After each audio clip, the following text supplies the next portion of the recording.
వారి ఆశీర్వాదము, వారి సంపూర్ణ మద్దతుతో ఈ ప్రభుత్వం ఇంకా 9 సంవత్సరాలు ఎన్నో విజయాలను సాధిస్తుందని నాకు సంపూర్ణమైన విశ్వాసం కలిగింది.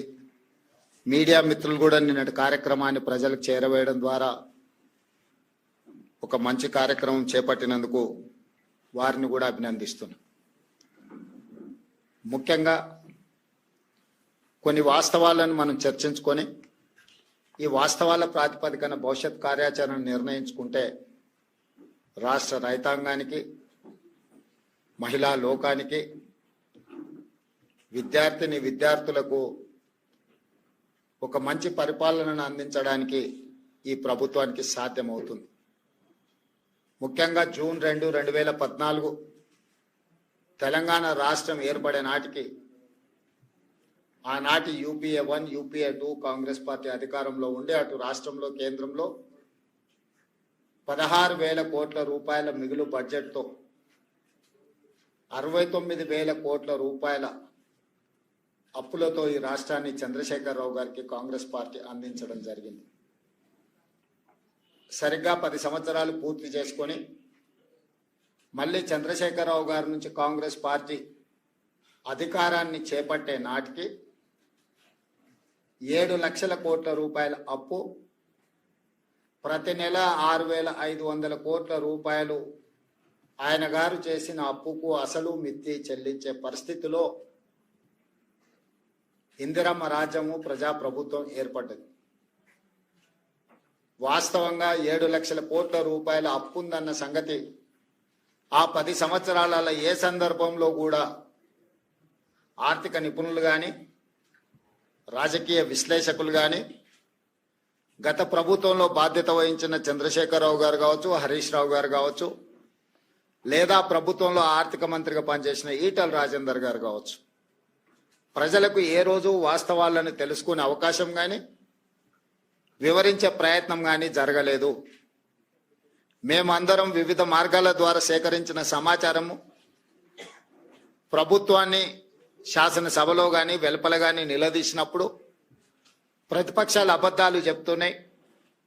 ఈ రాష్ట్ర ప్రజల మీద మేము అప్పుల భారాన్ని మోపలేదు, అద్భుతమైన పరిపాలనను మేము అందిస్తూ ఉన్నాం, తెలంగాణను బంగారు తెలంగాణగా మేము మార్చినామని చెప్పి ఆనాటి ప్రభుత్వం సందర్భం వచ్చినప్పుడల్లా ప్రతిదాడి చేస్తూ పోయింది. సరే, ఏది ఏమైనా డిసెంబర్ 7, 2023 నాడు మేము అధికారం చేపట్టిన రోజుకి, అధికారం చేపట్టిన వెంబడే డిసెంబర్ 9, 2023 నాడు శాసనసభ సమావేశాలు ఏర్పాటు చేసి మేము వైట్ పేపర్ రిలీజ్ చేయడం జరిగింది. ఆస్తుల విషయంలో, అప్పుల విషయంలో, విద్యుత్ విషయంలో, సాగునీటి ప్రాజెక్టుల విషయంలో ప్రధానంగా అధికారంలోకి వచ్చిన వెంబడే వాస్తవ పరిస్థితులను ప్రజలకు వివరించాలని, ప్రజలకు వివరించడం ద్వారా వాస్తవ పరిస్థితులను అంచనా వేసుకొని ప్రభుత్వాన్ని నడపాలన్న ఆలోచనతోని వివరించినాం. ఆ వివరాల ప్రకారము 7 లక్షల కోట్ల రూపాయలు తెలంగాణ రాష్ట్రం మీద అప్పులను చంద్రశేఖరరావు గారు మోపినరు. వారు తెచ్చిన అప్పులకు అసలు మిత్తి ప్రతి నెల 6,500 కోట్ల రూపాయలు ఇప్పుడు మేము కడుతున్నాం. ఆ లెక్కన ఏ రకంగా రాష్ట్ర ఆర్థిక పరిస్థితి దిగజారిందో, క్షీణించిందో ప్రజలందరూ అర్థం చేసుకోవాలి. ఉమ్మడి రాష్ట్రం నుంచి వచ్చిన అప్పుల ప్రకారము సంవత్సరానికి 6,500 కోట్ల రూపాయలు అసలు మిత్తి కట్టే పరిస్థితి నుంచి చంద్రశేఖరరావు గారు దిగిపోయే సమయానికి ప్రతి నెల 6,500 కోట్ల రూపాయలు అసలు మిత్తి కట్టే పరిస్థితి వచ్చింది. అయినా అధైర్యపడకుండా ఇచ్చిన గ్యారెంటీలను అమలు చేస్తూ, అందులో ప్రధానంగా రైతు సంక్షేమం అనేది, రైతును రాజును చేయడమే లక్ష్యంగా పండిత్ జవహర్లాల్ నెహ్రూ గారి నుంచి మొదలు పెడితే డాక్టర్ వైఎస్ రాజశేఖర రెడ్డి గారు ఉమ్మడి రాష్ట్రంలో ముఖ్యమంత్రిగా బాధ్యత చేపట్టి ఇచ్చిన ఉచిత కరెంటు వరకు రైతులే మా ఎజెండా, రైతుల తలరాత రాజ్యం చేపట్టే వాళ్ళు మారుస్తారని కాదు, రాజ్యంని చేపట్టే వాళ్ళ తలరాతనే రైతులు మారుస్తారని నమ్మిన మేము రైతులకు సాగునీటి ప్రాజెక్టులు కావచ్చు, హరిత విప్లవం కావచ్చు, అదేవిధంగా ఉచిత విద్యుత్తు కావచ్చు, సబ్సిడీలో ఎరువులు కావచ్చు, కనీస మద్దతు ధర పండించిన పంటకు కావచ్చు, ఈ విధంగా చెప్పుకుంటూ వెళ్తే ఏది చేసినా కూడా ఆహార భద్రత చట్టం కావచ్చు, ఉపాధి హామీ పథకం కావచ్చు, ఇవన్నీ కూడా రైతు కూలీలను దృష్టిలో పెట్టుకొని చట్టబద్ధత కల్పించి రైతులను ఆదుకునే ప్రయత్నము నెహ్రూ గారి నుంచి మొదలు పెడితే రాజశేఖర రెడ్డి వరకు ఇది కాంగ్రెస్ పార్టీ చేపట్టిన గొప్ప సమూలమైన మార్పులు.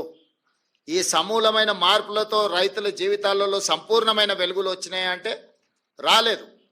అకాల వర్షాలు కావచ్చు, కరువులు కావచ్చు, పాలకుల మధ్యలో వచ్చిన పాలకుల నిర్లక్ష్యం కావచ్చు, రైతులు చాలా కష్టాలల్లో కన్నీళ్ళలో ఉన్నారని కాంగ్రెస్ పార్టీ ఎప్పుడు నమ్మి మొదటి ప్రాధాన్యత కింద కాంగ్రెస్ పార్టీ అధికారంలోకి వచ్చిన ఎంబడే వానాకాలం రైతు బంధును చంద్రశేఖరరావు గారు ఎగగొడితే మేము అధికారంలోకి వచ్చిన ఎంబడే చంద్రశేఖరరావు గారు ఎగ్గొట్టిన రైతు బంధును జనవరి నుంచి మొదలుపెట్టి మార్చి లోపలనే 7,625 కోట్ల రూపాయలు మొదటి విడత కాంగ్రెస్ అధికారంలో రాగానే రైతు బంధు పథకాన్ని మేము అమలు చేసినాము.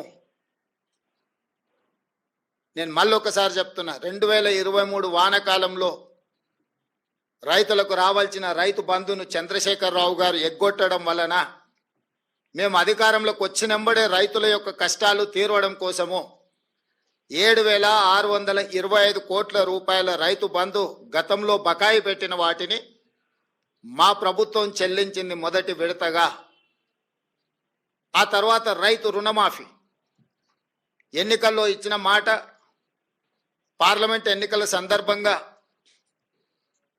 జరిగిన సవాళ్ళు, వీటి నేపథ్యంలో రైతులకు ఇచ్చిన మాట ప్రకారము 2 లక్షల రూపాయల రైతు రుణమాఫీ 15 ఆగస్టు లోపల చేస్తామన్న మాట నిలబెట్టుకోవడానికి 25 రోజుల్లోనే దాదాపుగా 17,869 కోట్ల రూపాయలు 3 విడతలుగా 21 లక్షల మంది రైతు 18 లక్షల మంది 22,22,067 మంది రైతులకు 17,869 కోట్ల రూపాయలు 15 ఆగస్టు నాటికి మేము మాఫీ చేయడం జరిగింది. దానికి సంబంధించి 18/7/2024 11,34,412 మంది రైతులకు 6,034 కోట్ల 96 లక్షలు మొదటి దఫా రైతుల ఖాతాలలో ₹1,00,000 వరకు ఉన్న రుణమాఫీని ఆ రోజు చేయడం జరిగింది. ఫేజ్ 2లో 30/7/2024 నాడు 6,40,823 మంది రైతులకు 6,190 కోట్ల రూపాయలు, 1,00,000 వరకు రుణమాఫీ ఉన్న వాళ్లకు, రుణాలు ఉన్న వాళ్లకు ఖాతాలో 2వ విడత వేయడం జరిగింది. 3వ విడత 15 ఆగస్టు 2024 నాడు 4,46,832 మంది రైతు కుటుంబాలకు 5,644 కోట్ల 25 లక్షలు. 3 విడతలల్లా 17,869 కోట్ల రూపాయలు 22,22,067 మంది రైతు కుటుంబాలకు మేము మాఫీ చేయడం జరిగింది, వాళ్ళ ఖాతాలో వేయడం జరిగింది. నిన్న 30/11/2024 నాడు 2,747 కోట్ల రూపాయలు మహబూబ్ నగర్ జిల్లాలో చివరి విడతగా 4వ విడతగా గతంలో సాంకేతిక లోపాలతోటో లేదా రేషన్ కార్డుల విషయంలో కొంత గందరగోళం ఉండడమో లేదా బ్యాంకులు వివరాలు అందించడంలో కొంత తాత్సారం చేయడమో రకరకాల కారణాల చేత 3,13,897 రైతు కుటుంబాలకు 2,747 కోట్ల 67 లక్షలు నిన్న వాళ్ళ ఖాతాలో వేయడం జరిగింది. టోటల్గా 25,35,964 రైతు కుటుంబాలకు 20,616 కోట్ల రూపాయల 89 లక్షలు